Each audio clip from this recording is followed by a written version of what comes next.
সাথে সাথে দোয়ার ক্ষেত্রে আমরা হারাম কোনো কিছু চাইব না। এই শর্তগুলো ঠিক রেখে আমরা যদি দোয়া করি, আল্লাহর কাছে চাই, আমাদের প্রত্যেকটা চাওয়া আর প্রত্যেকটা ডাকের সাড়া যিনি দিবেন তিনি কে? এখন এই দোয়া কবুল হবে কোনো সন্দেহ নাই। কোন ব্যক্তির দোয়া আল্লাহ বিফলে দিবেন না যদি এই শর্তগুলো ঠিক থাকে, তবে তার দোয়ার অবস্থা হয় কয়েকটা। আমি এই অল্প কয়েকটা কথা বলে আলোচনা শেষ করে দিব।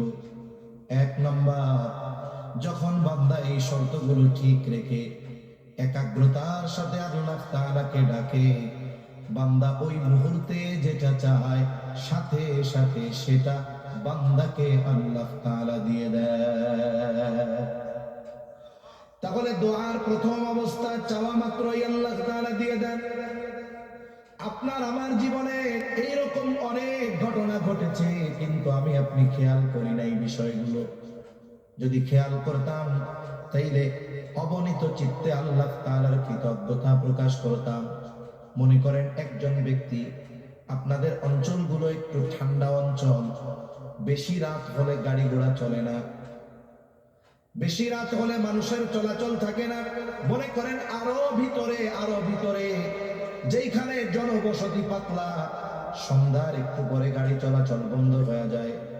এইরকম এক প্রত্যন্ত অঞ্চলে একজন ব্যক্তি গভীর রাতে তার মা, সন্তান অথবা স্ত্রী অসুস্থ হয়ে গেল।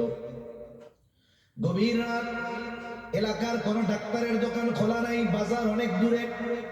আবার তাকে এই স্ত্রী, সন্তান অথবা মা বাবাকে নিয়ে হসপিটালে যেতে হবে, অবস্থা ভালো না। কিন্তু সন্ধ্যার পরে গাড়ি চলে না, কি করা যায়? এবার সে ঘর থেকে বের হয়, ঘর থেকে বের হয়ে বাজারের দিকে, রাস্তার দিকে অগ্রসর হয়। এই সময়টাতে তার দিলের মধ্যে একটা কথা থাকে, সে হাতও উঁচু করে না, জবান দিয়েও কিছু বলে না, কিন্তু অন্তরে তার বড় চাওয়া, আহারে এখন যদি একটা অটো, ইজি বাইকের ব্যবস্থা হইতো, গাড়ির ব্যবস্থা হইতো, আমার অসুস্থ সন্তান, বাবা মা অথবা স্ত্রীকে নিয়ে আমি ডাক্তারের কাছে যাইতে পারতাম। মনের মধ্যে এই চিন্তা, আর রাস্তার দিকে অগ্রসর হয়। দেখা গেল রাত ৩টা, এক আল্লাহর বান্দা তার জন্য একটা সিএনজি, ইজি বাইক অথবা অটো নিয়ে বসে আছে। সে গিয়া বলে, ভাই কই যাবেন? আমি ওই মেন রোডে যাবো, মাস্টার বাড়ি। বলে, আমারও তো ওই দিকে যাওয়া দরকার। এত রাত্রে যাবেন কেন? বলে, যাব, আমার এক ভাই চট্টগ্রাম থেকে আসতেছে, আধা ঘন্টা পরে উনি নামবে, এই জন্য যাওয়ার প্রস্তুতি নিচ্ছি। আপনি হয়তো মনে করতে পারেন ওই ব্যক্তি যাত্রীকে আনার জন্য যাবে, আপনি হয়তো এটা মনে করতেছেন, কিন্তু না, আল্লাহ তাআলা ওই যাত্রীকে আনার প্রয়োজনীয়তা সৃষ্টি করেছেন আপনার দোয়ার বদৌলতে, যেটা অসম্ভব ছিল। অথচ এটা ওই যে দিলের দোয়া, দিলের সাথে দিলের কথোপকথন হয়েছে আল্লাহর সাথে, আল্লাহ দোয়া করুন, এটা তো একটা উদাহরণ। তাহলে যদি দোয়ার মতো করা হয়, তাহলে ১ নাম্বার অবস্থা, দোয়া কবুল করার সাথে সাথে আল্লাহ তাআলা ওই চাওয়া বিষয়টা আল্লাহ তাআলা আমাদেরকে দেন, এটা দোয়ার ১ নাম্বার অবস্থা। ২ নাম্বার, বলে বান্দা যেটা আল্লাহর কাছে চায় আল্লাহ তাআলা এটা দেন, তবে সাথে সাথে না, বিলম্বে দেয়। দেখা গেল আজ থেকে ২০০০ সালে এক আল্লাহর বান্দা দোয়া করেছে, আল্লাহ আমারে যদি একটু আপনি আপনার ঘরটা জিয়ারত করাইতেন, আমার খুব শান্তি লাগতো। যদি নবীর রওজাটা জিয়ারত করতে পারতাম, শান্তি লাগতো।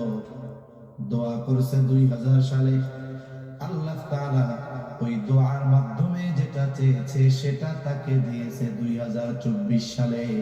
তার মানে দোয়া কবুল হয়েছে, কিন্তু চাওয়ার ওই জিনিসটা আল্লাহ তাআলা বিলম্বে দিয়েছে। অনেক সময় আমরা আল্লাহর কাছে চাই, আল্লাহ তাআলা চাওয়া মাত্র দেন না, বিলম্বে দেন। কেন? কারণ এই বিলম্বে দেওয়ার মধ্যে কল্যাণ আছে, এটা আমি আপনি না জানলেও জানে কে? দোয়ার ৩ নাম্বার অবস্থা, বলে বান্দা যেটা চায় আল্লাহ তাআলা সেইটা দেয় না, বরং বিকল্প অন্য কিছু দিয়ে দেয়।